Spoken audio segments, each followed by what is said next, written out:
We know women wear corsets in history, but what did women do when they were pregnant? Were they wearing corsets? How did they affect the body? What is the fluctuation capacity of a pair of stays? Yeah.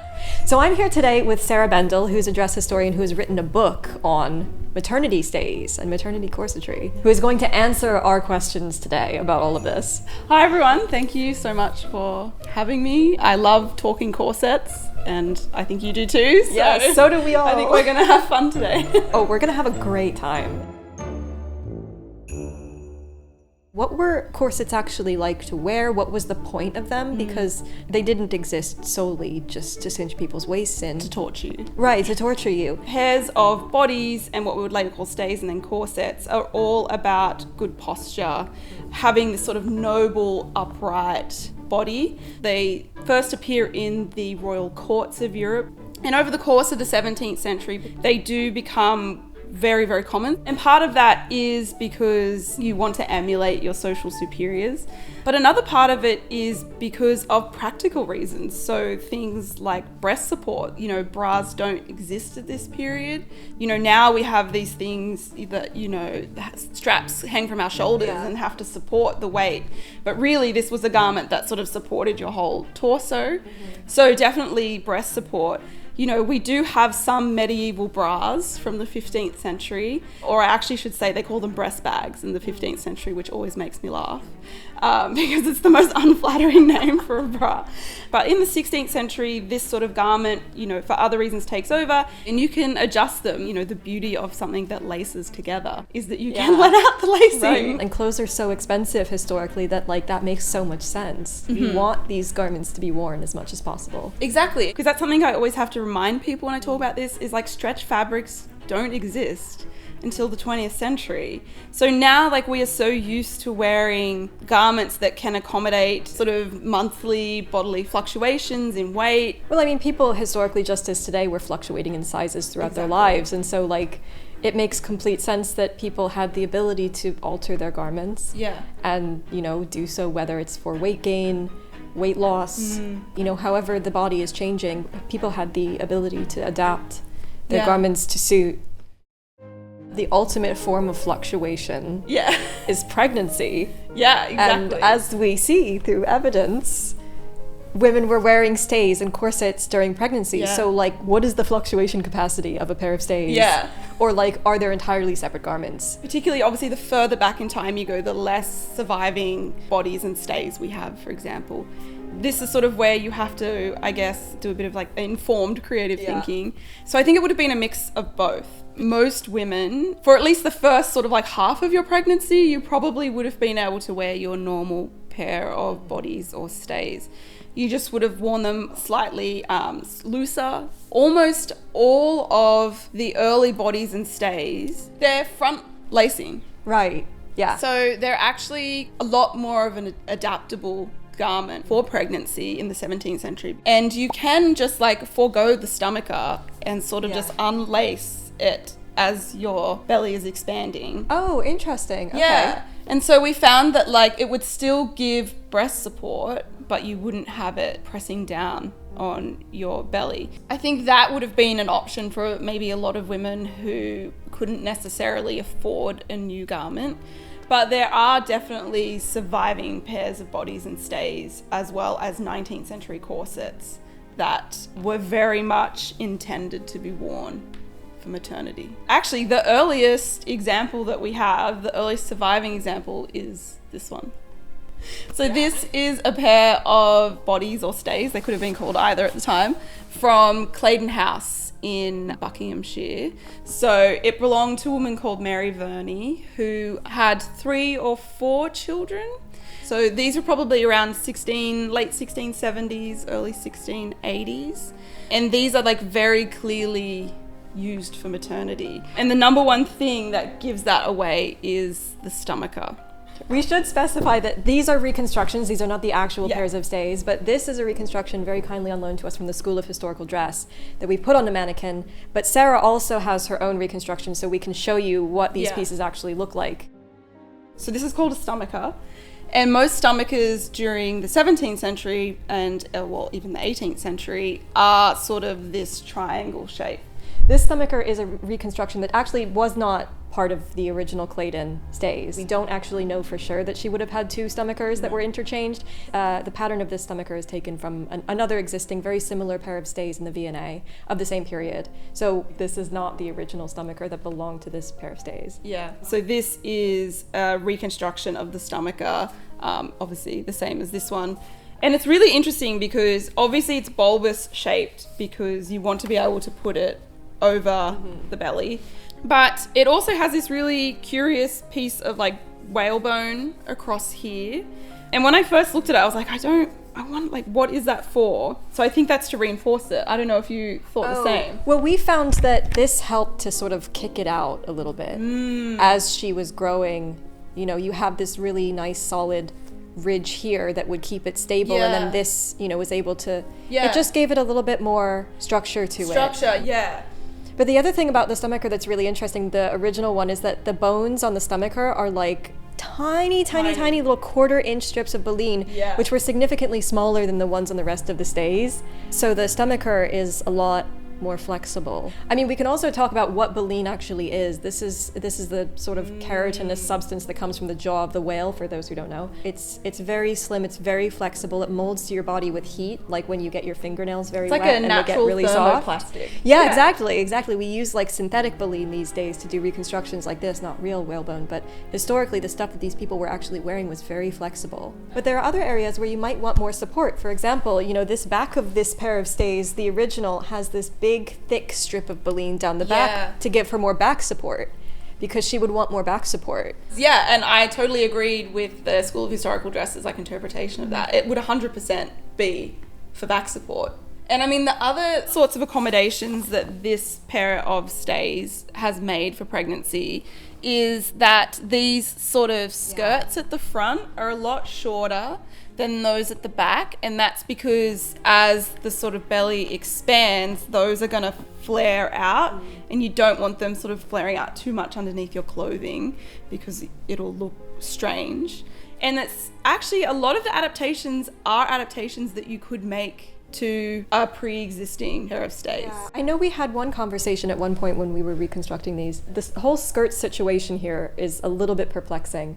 And so we hypothesized at one point that maybe she got pregnant, was wearing her old pair of stays, and just at some point, chopped these off to make it more comfortable. I mean, we don't really know, but it's a hypothesis, and it definitely, as you say, could have been done. You can do this to a normal pre-existing pair of stays. Exactly. These are like easy things to do. And again, like people did those types of alterations all the time, even if their body shape had changed not due to pregnancy, or they'd bought their stays on the secondhand clothes market, which was huge in the 17th and 18th and even 19th centuries, right? I mean, stays are a garment that one could keep with them for significant portions of one's life. Which is such a different mindset than what we have now, right? Yeah. Now it's like, buy a new thing. I know, I just buy something else, They were very thrifty and very adaptable, and obviously that shows in their clothing, but also in the way that they adapted their clothing for pregnancy. Yeah, as well. Definitely.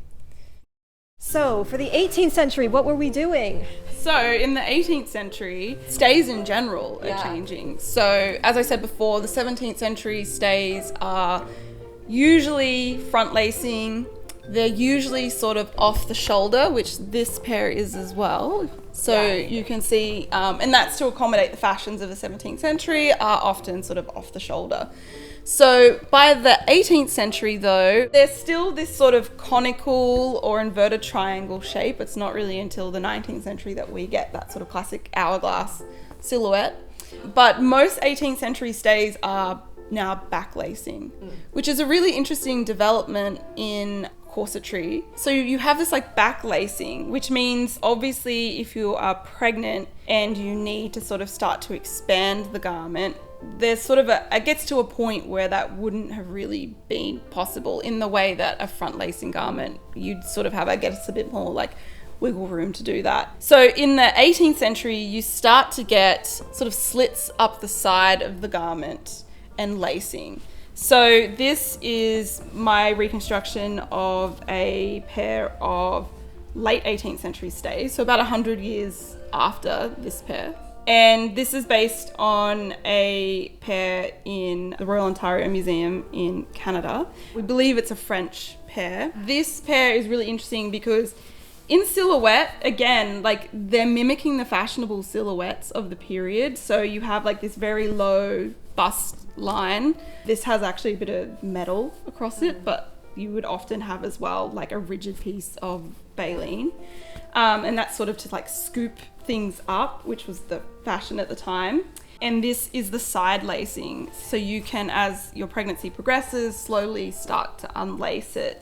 This is the feature that you see on most 18th century maternity stays, of which there is obviously a lot. There's a lot more examples than in the 17th century.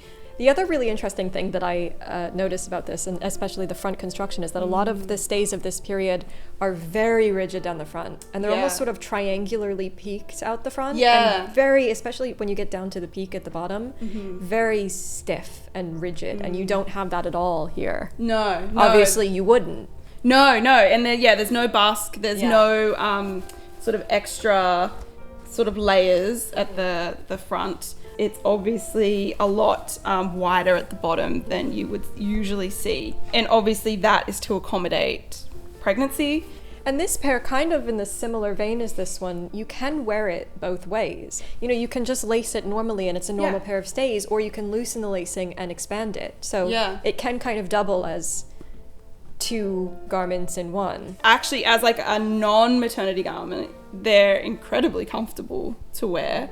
I have actually put on like a false belly just to sort of take photos on an actual person because I didn't have any pregnant friends at the time.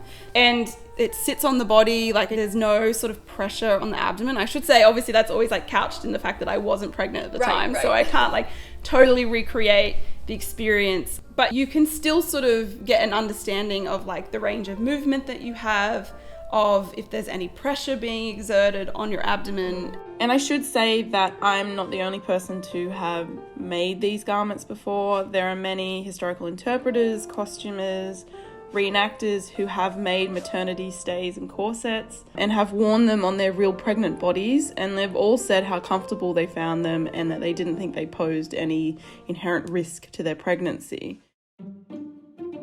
The 19th century, they don't really change it up that much. Like you have a different silhouette, but all of the surviving 19th century maternity corsets that we have these same adaptations. So by like the mid 19th century, you obviously have the hourglass silhouette. But you have marketing specifically for maternity. So there are things like belly bands now, which you do see those in the 19th century. Yeah, I was going to say, like, I've seen that attached to corsets in the 19th century, late 19th century. Yeah, and so they're sort of made to sit under the belly to sort of hold it up. Those start to become a thing in the 19th century, and they're often attached to the corsets. But in the 19th century, there's this explosion of medical discourse on corsets, blaming corsets for so many medical problems. And again, that is like not necessarily a new thing. It's like centuries of build up. So there's this real emphasis on corsetry and the ability to cause abortions and miscarriages, whether that is intentional or unintentional.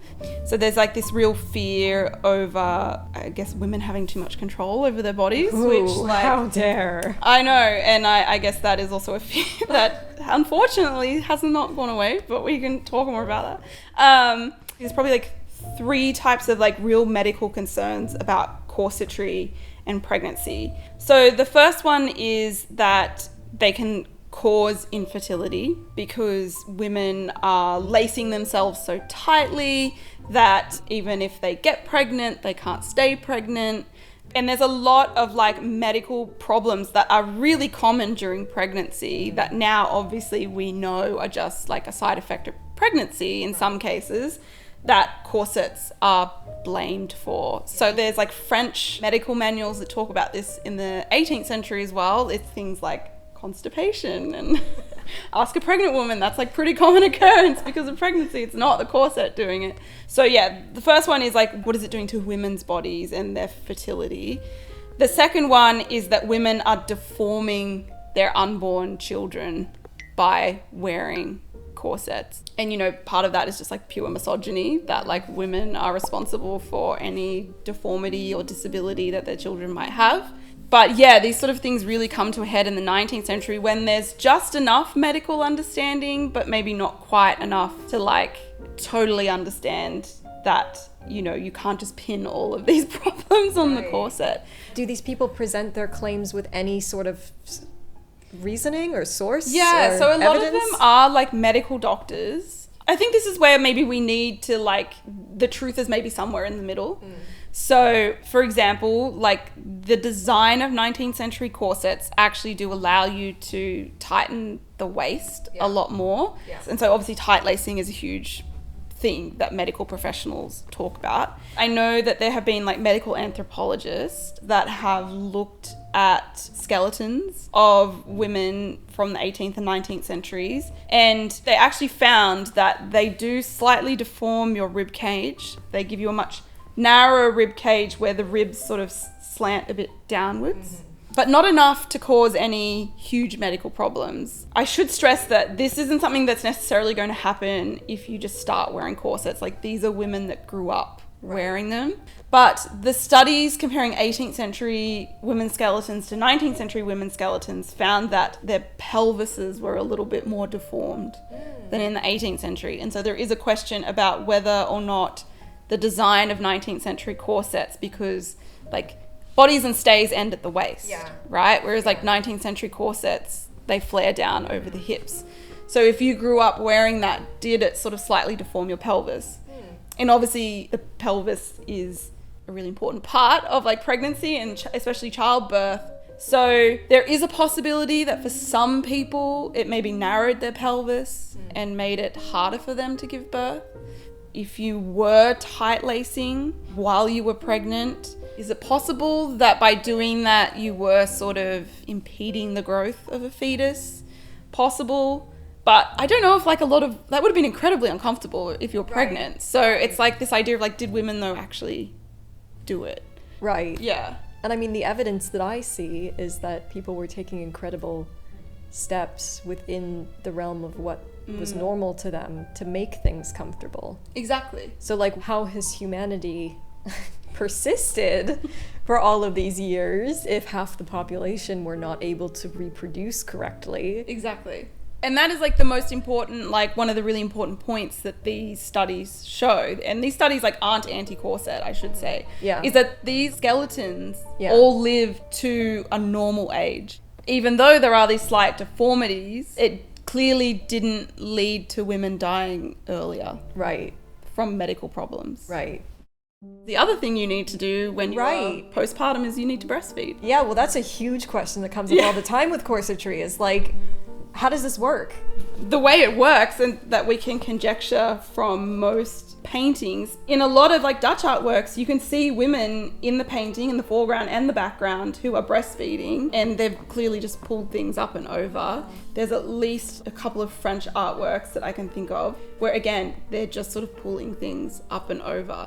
But even if you need to disconnect the strap, you just do, and then you pull things up and over. And I mean, this one's actually perfect for that because the style at the time was so like low as well that actually, you know, they're sort of already starting to come out anyways. But by the 19th century, I mean, I think that probably would have been possible as well, but you have in the V&A a corset that has like the press studs sort of going down, so you would be able to sort of just unbutton it and then pull things out. Yeah, I think this is also another very common modern misconception in that, you know, a lot of the times when we see corsets remade in today, they come up to here. You know, there's like those sweetheart necklines that come up to here. They're very sort of like neo-goth style. Didn't exist historically. No. Stays, corsets, they really only come up about halfway. Yeah, and again, You've still got the whole upper like décolletage all exposed. I mean, particularly like Elizabethan bodies, they are really made to sort of flatten the breast in a way because that is the aesthetic of the period.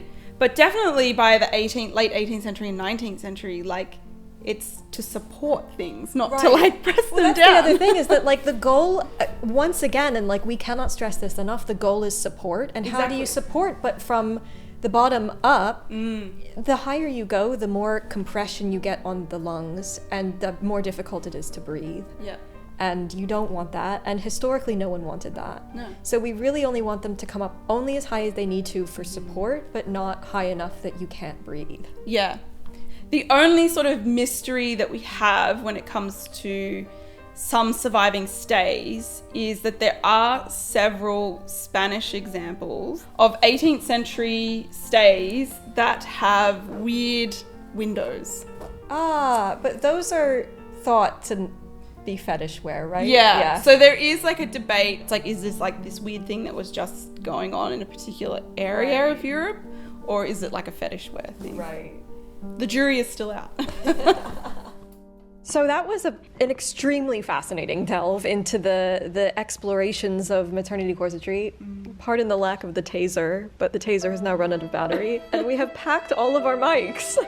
Thank you so much for coming on and for joining us for this incredibly fascinating topic. Where can people find you? Where can people buy your book? Oh yeah, so my book is Shaping Femininity, published by Bloomsbury, and so you can get it in all good bookstores. Link down in the description below. Please go buy it. And I'm also sarahbendall.dresshistory on Instagram. And I also do have a fledgling YouTube channel because that is my mission on the internet, is to make 17th century cool. Oh my God. I think it's like a very forgotten. Oh my God, the 17th century is so underrated and it's so good. So you all like have to go subscribe. Yeah, thank you.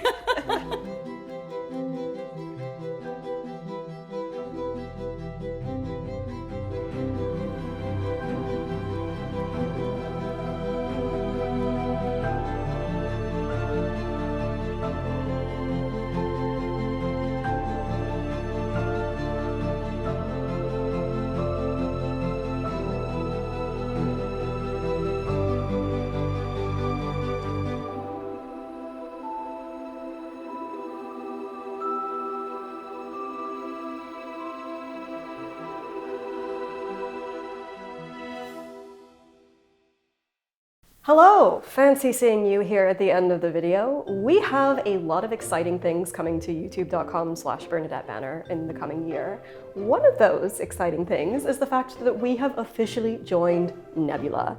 Nebula, for those of you who are not already Nebula viewers, is the hottest new streaming platform I have yet to encounter in the internet sphere. It's founded and run by us, its creators, with a particular focus on thoughtful and artistic content. The type of content that you are perhaps very likely interested in if you are a regular viewer of this channel. You know, the type of content which is quite often buried under sensational mass appeal content in the endless battle for algorithmic favor. Because Nebula is ad and sponsorship free, we don't have to worry about censoring our content to appeal to the delicate sensibilities of advertisers, and we can talk quite candidly about sleeves or YouTube forbid, sew a red kirtle without getting age restricted. Nebula is not a publicly traded company, which means that Nebula's profit is used to fund exclusive new creative projects like Wendover Productions' hit game show Jetlag, the series, in which creators navigate the logistical challenges of travel in a competitive race across countries, or Abigail Thorne's off-West End play The Prince, which launched her acting career, or any of the dozens of documentaries, series, and live events which Nebula has funded over the past few years and will continue to bring to life in future. I won't say we don't already have some plans. You can sign up to Nebula for 40% off. That is just $30 a year by going to nebula.tv/Bernadette Banner if you would like to partake in ad-free access to your favorite content, as well as to support innovative new work from your favorite artistic creators. Once again, that is nebula.tv/Bernadette Banner to get a whole year for $30. That is $2.50 a month. Hope to see you there.